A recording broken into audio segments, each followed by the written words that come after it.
Kalaulah baginda Nabi alaihi salatu wassalam yang diajar langsung oleh Allah, yang berikan dia ilmu langsung dengan wahyu, tetap tidak bisa diterima oleh semua orang. Inna Allah la yarfa'ul ilma intiza'an yantazi'uhu min qulubil ibad, walakin yarfa'ul ilma biqabdil ulama.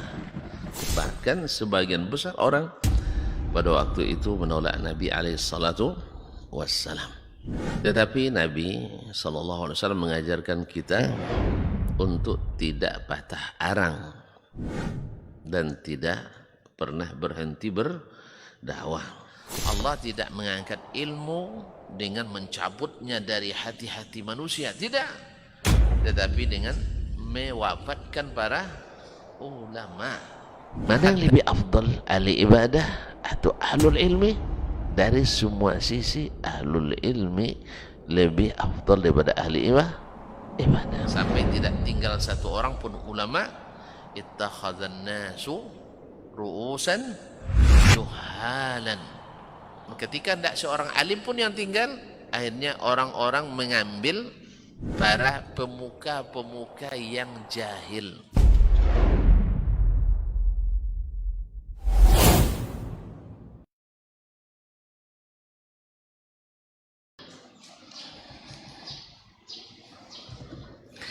Assalamualaikum warahmatullahi wabarakatuh.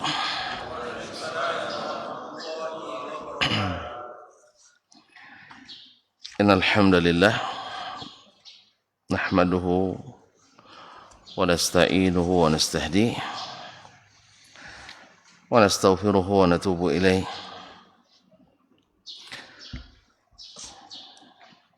Ya ayyuhallazina amanu taqullaha haqqa tuqatih wa la tamutunna illa wa antum muslimun. Ya ayyuhan nas ittaqu rabbakum alladzi khalaqakum min nafsin wahidah wa khalaqa minha zawjaha wa batha minhuma rijalan katsiran wa nisaa'a wattaqullaha alladzi tasaaluna bihi wal arham innallaha kana 'alaikum raqiba. يا أيها الذين آمنوا اتقوا الله وقولوا قولا سديدا يصلح لكم أعمالكم ويغفر لكم ذنوبكم ومن يطع الله ورسوله فقد فاز فوزا عظيما. أما بعد فإن أصدق الحديث كتاب الله وخير الهدي هدي محمد صلى الله عليه وسلم وشر الأمور محدثاتها وكل محدثة بدعة وكل بدعة ضلالة وكل ضلالة في النار. Kaum muslimin, kaum muslimat yang dirahmati Allah Subhanahu wa taala, alhamdulillah dengan izinnya kita bisa sama-sama berada di rumahnya ini. Mudah-mudahan dalam keadaan di ketaatan yang diterima, rahmat dan ketentraman yang meliputi, serta di saat kita selesai dan berpisah, Allah berikan bingkisan berupa ampunan. Kaum muslimin, kaum muslimat yang dirahmati Allah Subhanahu wa taala, selanjutnya salawat dan salam kepada Nabi alaihi salatu wassalam. Mudah-mudahan salawat dan salam kita menyebabkan kita semakin cinta kepada Nabi alaihi salatu wassalam, dan di akhirat nanti kita berhak mendapatkan syafaat daripadanya. Kaum muslimin, kaum muslimat yang dirahmati Allah Subhanahu wa taala, terakhir kita berjumpa tanggal 12 bulan 8 ya. Ya, alhamdulillah. Jadi masih berkaitan dengan kajian tentang ahdab dirasati sirah an-nabawiyah, tentang apa goal yang kita dapatkan, manfaat yang kita harapkan dari belajar sirah Nabi alaihi salatu wassalam. Sebelumnya juga saya minta maaf tadi daripada terulang lagi kejadian bulan yang lalu, maka saya lebih tenang salat di sana saja tadi. Yang kedua, baru sampai di jam 3:04 tadi malam. Jadi kalau suaranya agak serak-serak kering, maklumlah karena memang masih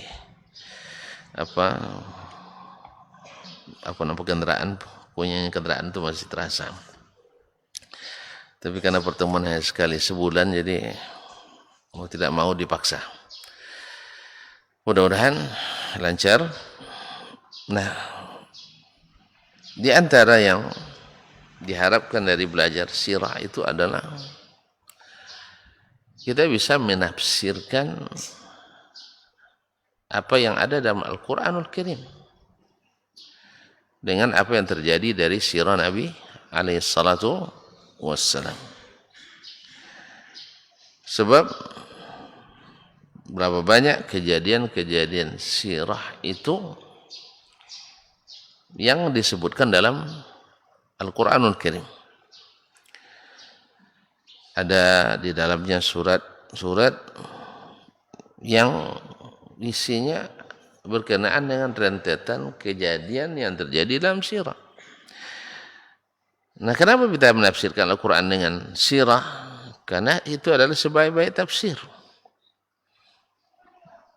Kalau keluar dari konteks itu, banyak yang salah tafsir. Berapa ayat yang ditafsirkan di luar konteks sirah Nabi alaihi salatu wassalam, maknanya melenceng dari makna yang seharusnya. Ada yang bisa bikin contoh? Tidak ada. Misalnya ayat dalam Al-Quranul Karim,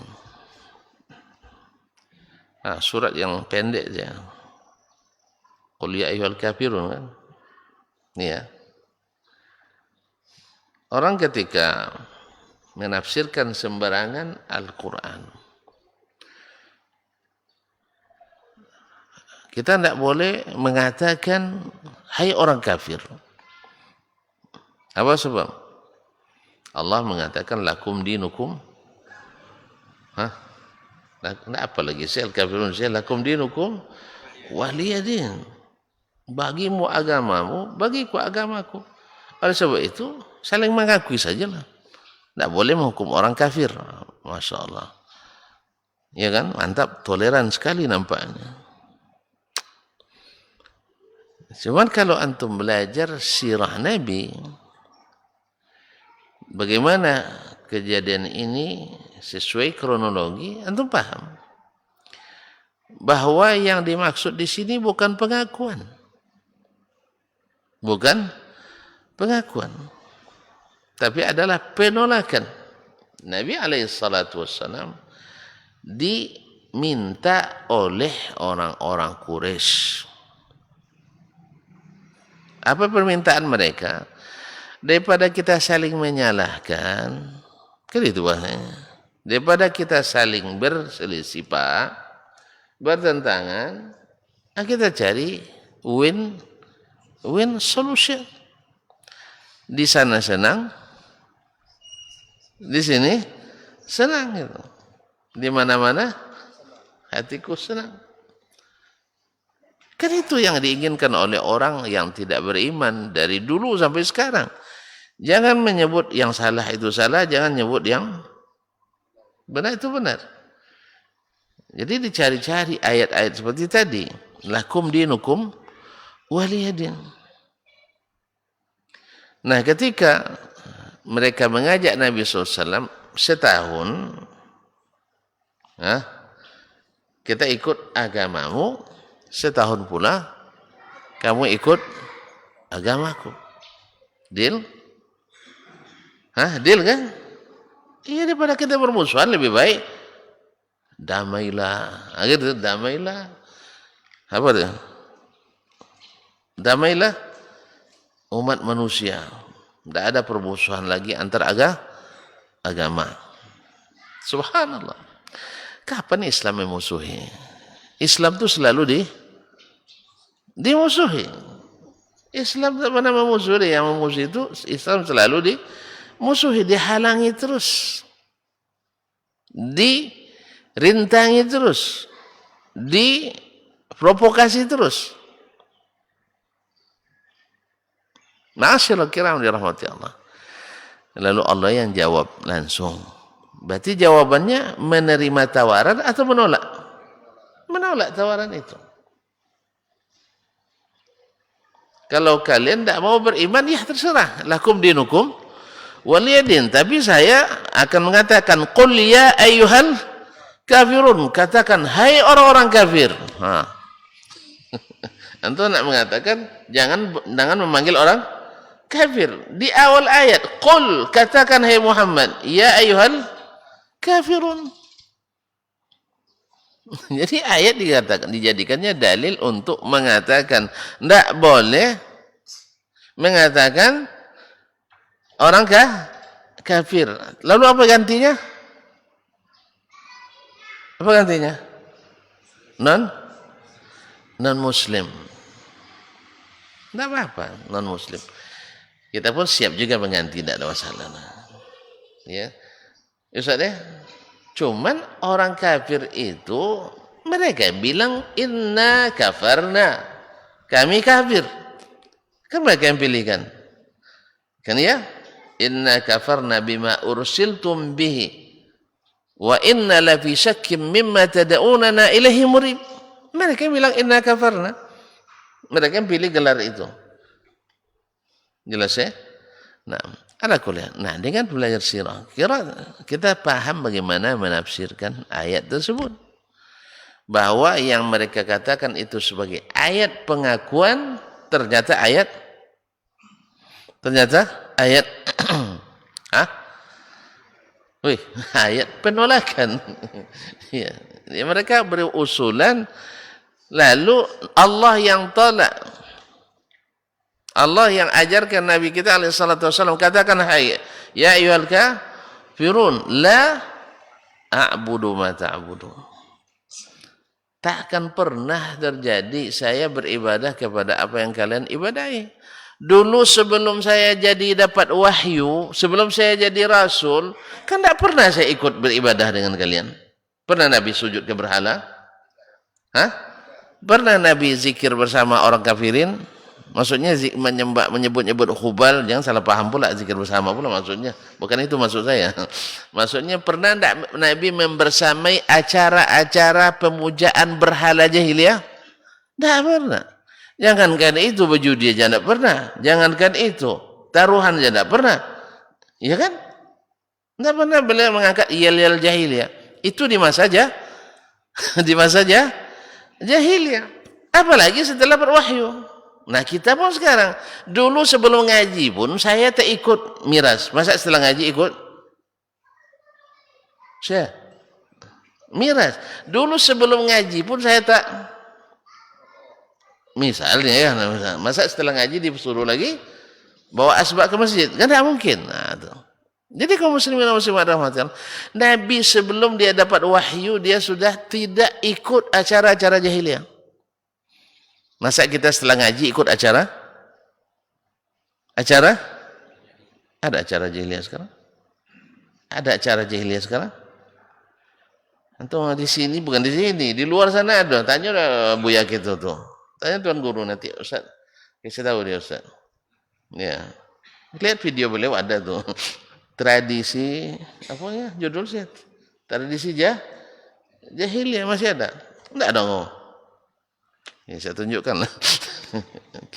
Jadi masih ada tradisi jahiliyah, penyemah-nyemah buang ke apa namanya, antarkan kepala kerbau ke penunggu air, antarkan hati kerbau ke penunggu hutan, Tujuannya apa? Hah? Itu supaya anak cucu tidak diganggu. Oleh siapa? Sang penunggu. Apa bezanya dengan orang-orang jahiliyah dulu? Bila lewat suatu lembah, wahai datuk penunggu, kami nak numpang, gitu kan, numpang apa, berhenti, jangan diganggu. Akhirnya diberikan sesajen, terus sajen, iya, sesajen. Nah, kalau orang Sumatera bilang sesajen. Nah. Hah? Oh beda. Tiap. Apa itu? Sodako laut. Antum berubah namanya supaya halal ya. Syirik lillah gitu. Kan ada yang sekarang yang mengatakan, oh enggak apa-apa tuh ada sih ya. Enggak apa-apa asal niatnya baik. Mana ada niat syirik yang baik? Itu yang masalah kadang-kadang. Asal niatnya mereka ngantar sema itu ke lembah itu, niatnya baik. Lihat niatnya dulu. Niatnya syirik atau tidak syirik. Perbuatan syirik tidak perlu lagi niat atau tidak.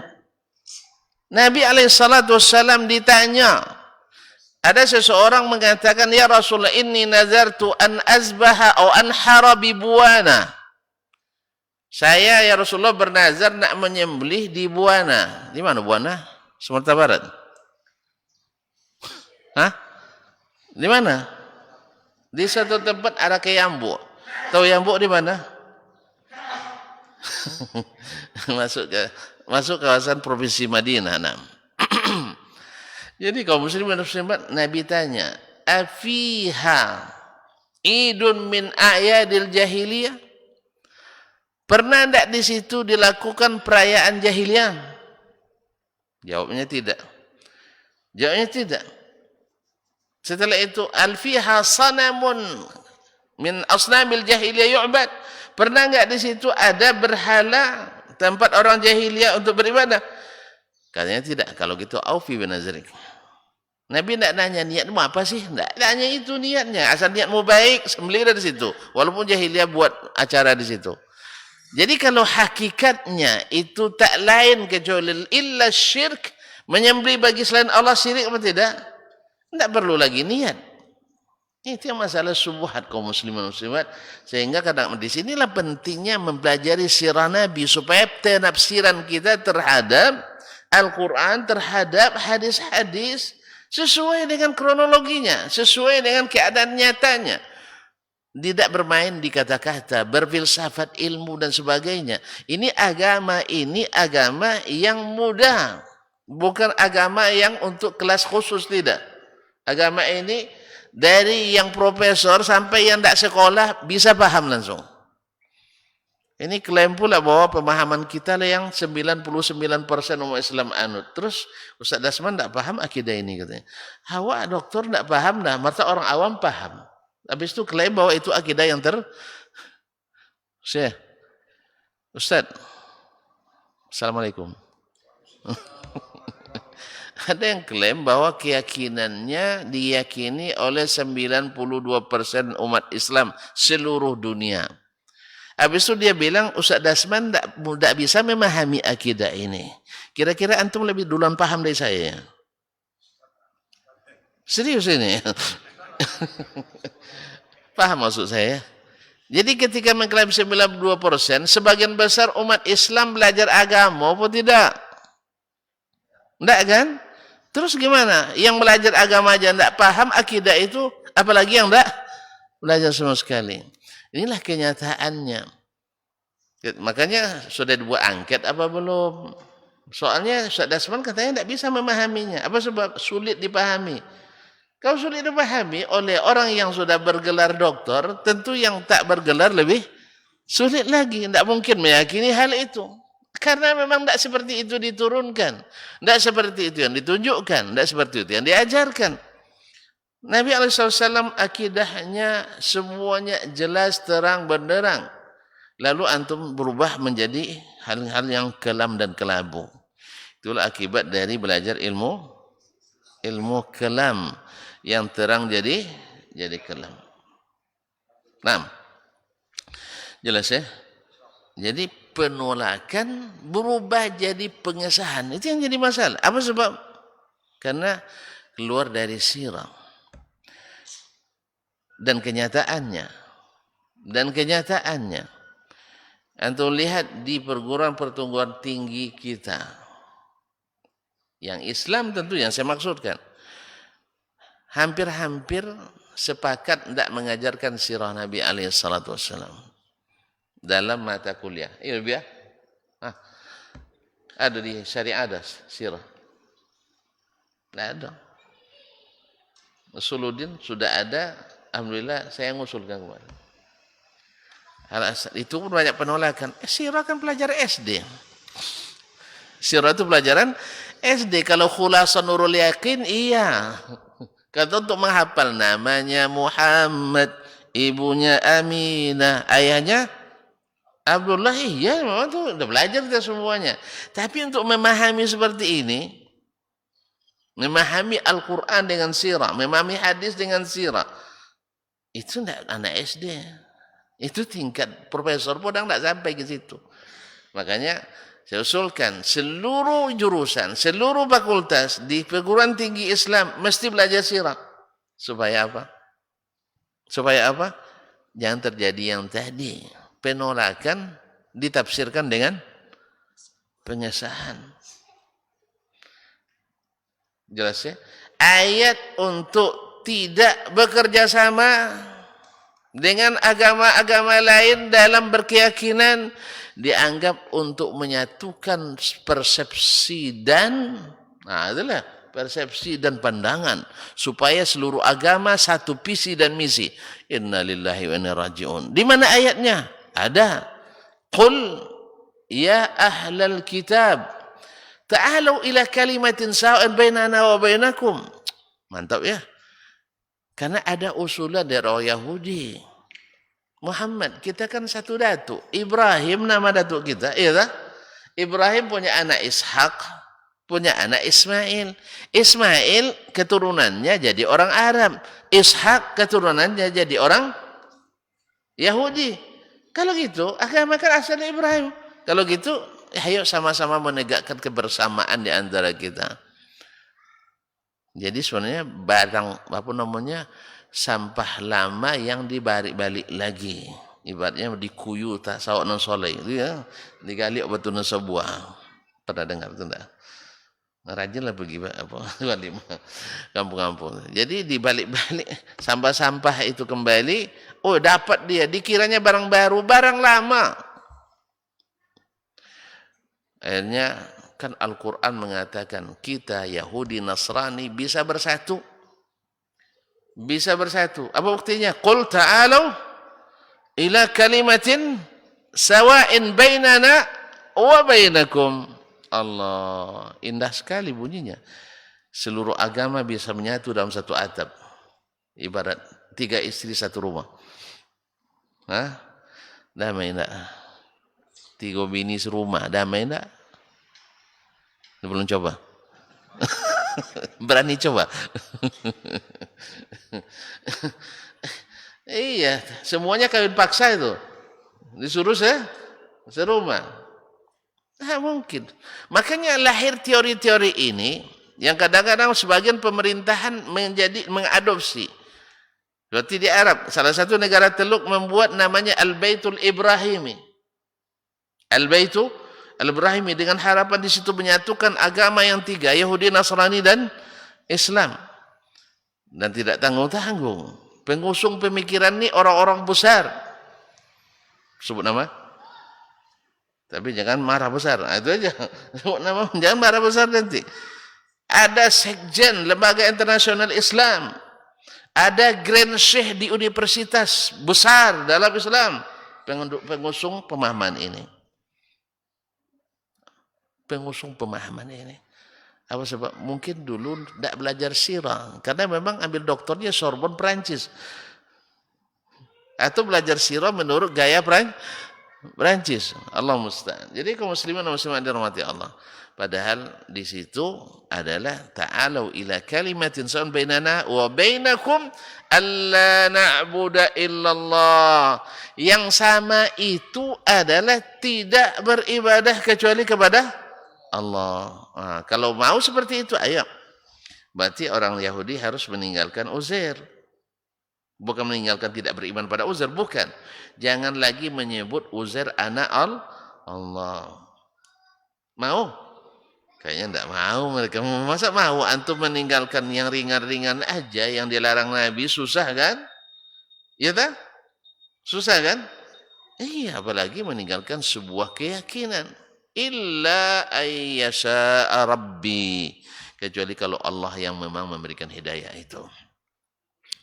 Kaum muslimin dan muslimat dirahmati Allah SWT. Sudah bunyi alarm saya. Antum dah mulai menatap saya. Hanya tadi inginnya 3 poin dalam jam meditasi ini. Ternyata 1 poin aja belum selesai. Ya tak apa-apa lah. Kan beransur-ansur kan.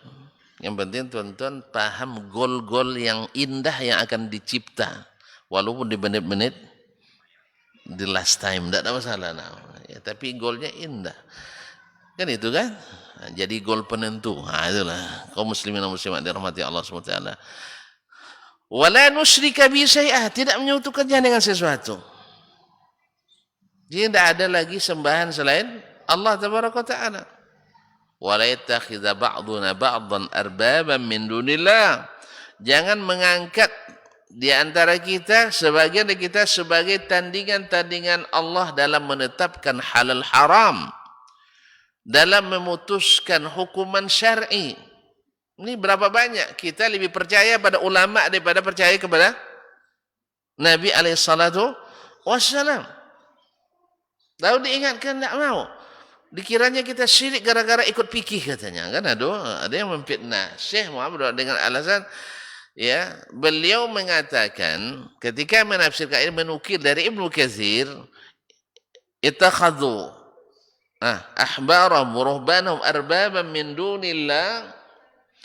Ya, para ulama menafsirkan yang dimaksud dengan arbaba min dunillah adalah dulu para fuqaha mereka. Yang mereka bilang halal yang Allah haramkan, mereka halalkan walaupun Allah haramkan. Yang Allah bilang halal lalu diharamkan oleh ulamanya itu, para fuqahanya itu, maka mereka bilang pun seperti yang disebut oleh ulama tadi, walaupun Allah mengatakan sebaliknya. Itulah makna ittakhadhu arbaban min dunillah. Itu tafsir yang ditafsirkan oleh Nabi alaihissalatu wassalam. Lalu Syekh mengatakan, mengilustrasikan orang-orang yang seperti itu mirip dengan orang-orang Nasrani dan Yahudi dulu, menghalalkan apa yang dihalal haramkan Allah gara-gara mengikuti para fuqahanya. Bukankah hari ini tidak sedikit umat Islam lebih percaya pada faqih daripada Nabi alaihissalatu wassalam? Nabi mengatakan tidak, tapi syekhnya mengatakan iya. Siapa yang diikuti? Syekhnya. Maka saya bilang, yang kalian sebut fikih hari ini, itu maksud beliau. Bukan mengatakan setiap belajar fikih musyrik.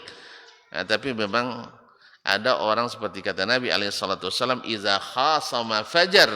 Kalau berbeda pendapat, jahat atau jahat, masih lupa lah itu. Anak awak dipukul atau dilocui dilecut oleh gurunya pakai lidi, bukan sapu lidi, lidi. Karena anak manja, nangis merau-rau pulang ke rumah. Apa nangis kata ayah? Ayah preman pula. Ayah orang Batak pula di situ. Apa nangisnya? Saya dihantam. Tahu dihantam?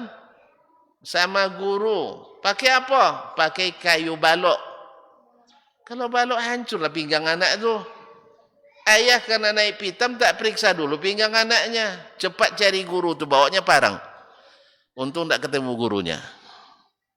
Subhanallah. Itu namanya iza khasama fajar.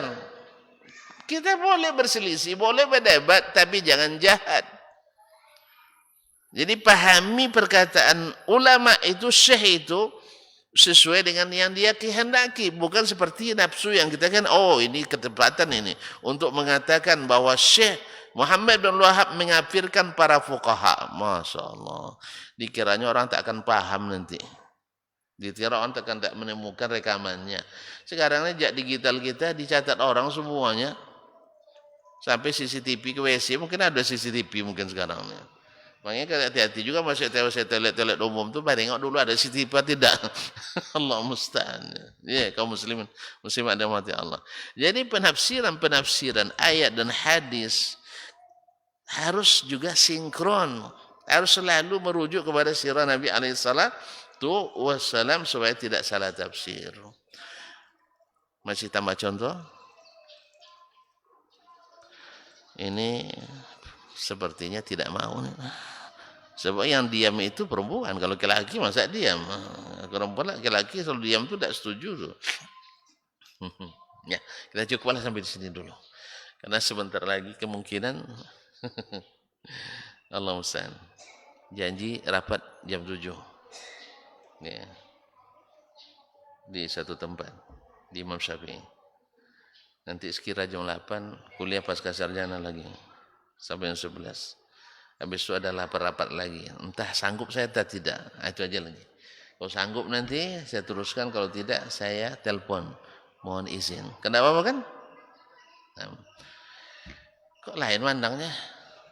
Hah? Tidak usah. Tidak puas orang ini. Saya tambah lagi. Nah. Sebab contoh yang saya sebutkan ini agak rumit sedikit. Nanti kalau salah paham, berapa jadinya. Oleh sebab itu perlu waktu lapang. Mudah-mudahan bulan depan. Mudah-mudahan, karena bulan depan terancam juga kayaknya ya. Nah, bulan depan tanggal berapa sih?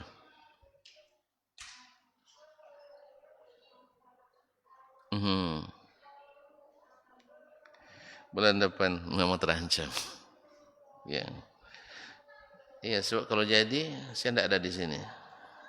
Kalau jadi, tergantung doa lagi. Kalau jadi saya sedang tidak di sini, atau pas nak meninggalkan negeri ini. Tapi jangan risau, aku tak pergi lama. Akan selalu mengingatku di sini, dan tak lama aku kembali kembali, insyaallah taala. Ya saya, jangan sedih akhir. Nanti sampai berjumpa kembali insyaallah taala di lain waktu. Terima kasih dan mohon maaf. Mudah-mudahan yang sedikit ini bermanfaat.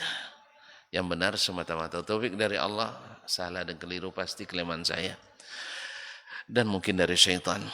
Kepada Allah saya mohon ampunan, kepada tuan-tuan dan puan mohon direlakan dan dimaafkan atau diberikan masukan. Wabillahi taufiq wal hidayah. Wassubhanakallah bihamdik, asyhadu an la ilaha illa anta astaghfiruka wa atubu ilaik. Wassalamualaikum warahmatullahi wabarakatuh.